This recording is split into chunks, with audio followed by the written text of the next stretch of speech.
Бъди безгрешен в словото си, говори честно, казвай само каквото мислиш, избягвай да използваш словото, за да се само охулваш или да сплетниче за другите. Насочи силата на словото си към истината и любовта. Не приемай нищо лично. Хората не правят нищо заради теб. Казаното и сторенето от тях е проекция на собствената им реалност, на собствения им сън. Когато имаш имунитет срещу мненията и действията на другите, няма да ставаш жертва на ненужно страдание. Не прави предложения, предположение.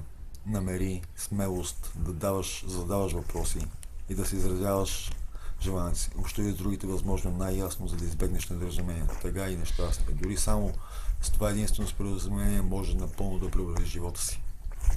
Винаги прави най-доброто, на което си способен.